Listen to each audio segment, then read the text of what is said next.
All right, a major development in the Clinton server scandal. You've got to pay close attention tonight. This is going to be a blockbuster hour.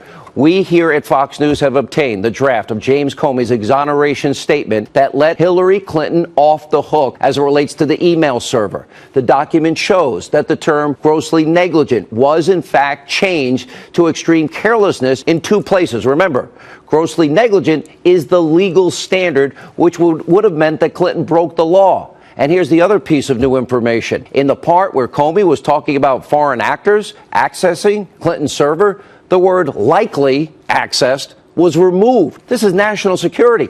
All of this continues to prove that the fix was in from the very beginning of what is a farce of an investigation.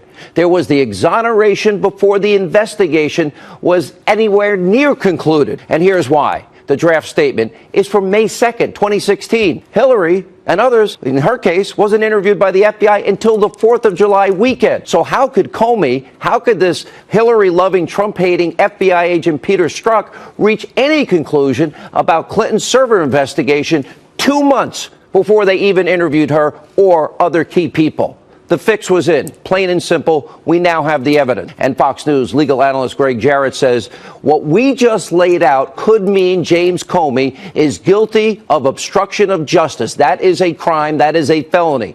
We'll hear from him coming up later in the program. Also tonight, Judicial Watch has uncovered an absolutely bombshell report about the special treatment that Hillary Clinton and her top aide, Huma Abedin, were given by the Obama State Department. We now have documents that were obtained through the Freedom of Information Act. It shows that Clinton and her top aide, they were given permission by the State Department to remove both electronic and physical records that they claimed were, quote, personal and, quote, unclassified and non-recorded materials. According to Judicial Watch, this includes records of Hillary Clinton's calls, her schedules, which conveniently will not be made available to you, the American people. Also, in addition to all this, the document shows that Huma Abedin was allowed to take 5 boxes of physical files from the State Department, some of which were described as, quote, Muslim engagement documents. This is beyond outrageous, and it shows that there's a different set of rules and standards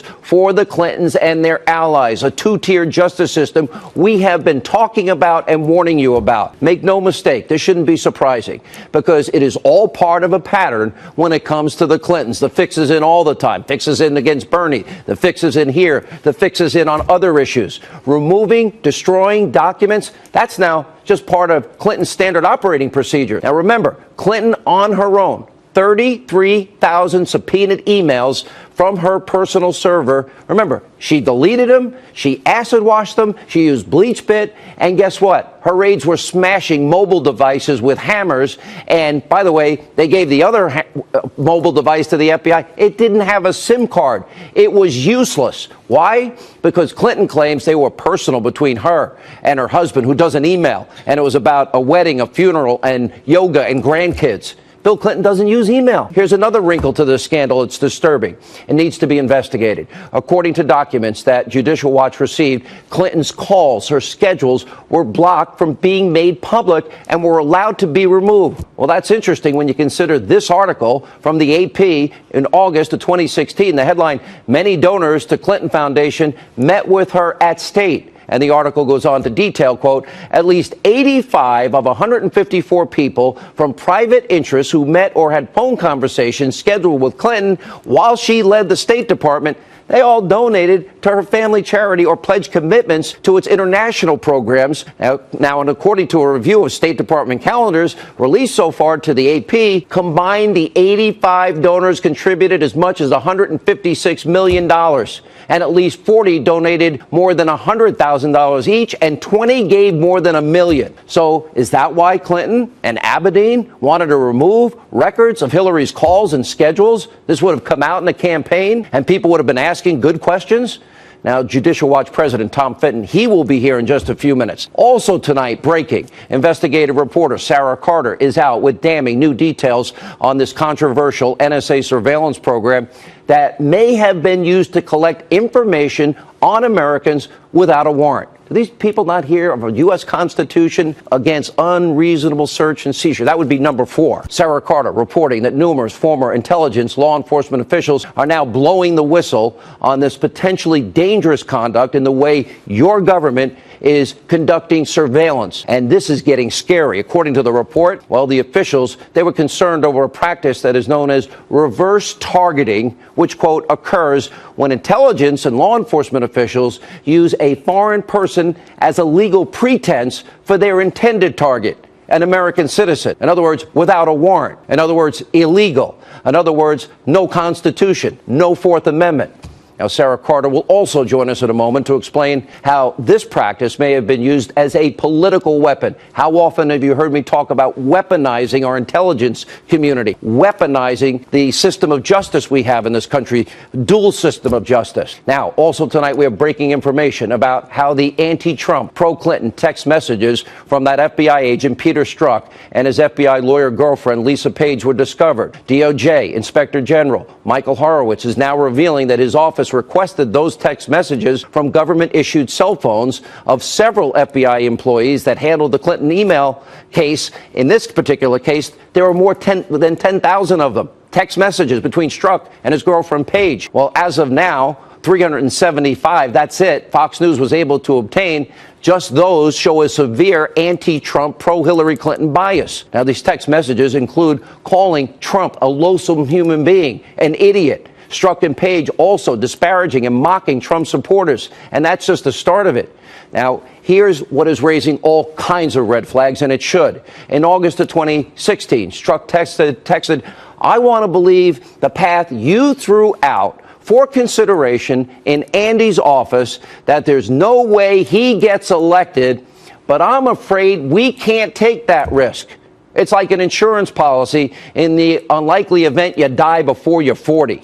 Fox News believes, we haven't confirmed yet, that Andy in that message is Andrew McCabe. That would be the deputy FBI director. That's the same guy whose wife Jill got $700,000 in donations from Democrats, including Terry McAuliffe, up to his eyeballs in this, during a 2015 Virginia State Senate run. That's an obscene amount of money for that race. We also have this exchange. Now, we edited out the middle of it, which contained a web link, and Page says, "And maybe you're meant to stay where you are because you're meant to protect the country from that menace." Wow, isn't that great? They'll take that all upon themselves. Strzok replies, "Thanks. It's absolutely true that we're both very fortunate. And of course, I will try and approach it that way. I just know it will be tough at times. I can protect our country at many levels. Not sure if that helps." Now, why would Strzok, why would his girlfriend Page, and who we now think is Andrew McCabe, need an insurance policy against Donald Trump if he's on his way to win the election? What exactly did that mean?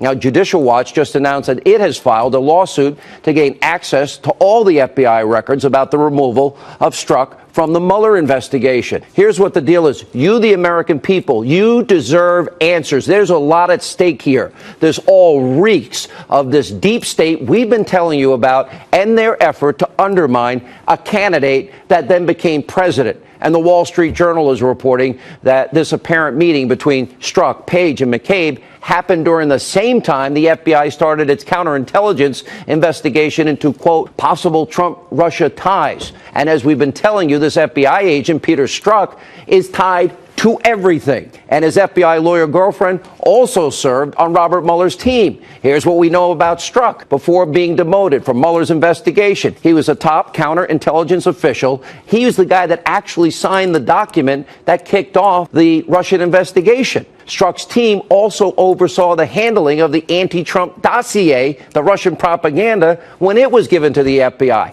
He was in charge of the interview of former National Security Advisor Lieutenant General Michael Flynn. And this is where it gets really interesting. Given Strzok's anti-Trump, pro-Hillary text messages, he also played a pivotal role in this Clinton email exoneration so-called investigation. Now, this includes sitting in on Hillary's FBI interview. Remember, that was in July. In May, they already were writing the exoneration. He was also in the room for the interviews with key Clinton aides, Uma Abedin, Cheryl Mills. And this is the most damning piece of information when it comes to Strzok. He's the guy. He's the one that actually changed the legal standard language in James Comey's exoneration statement about Hillary Clinton from grossly negligent to extreme carelessness. Well, that allowed Hillary Clinton a get-out-of-jail-free card.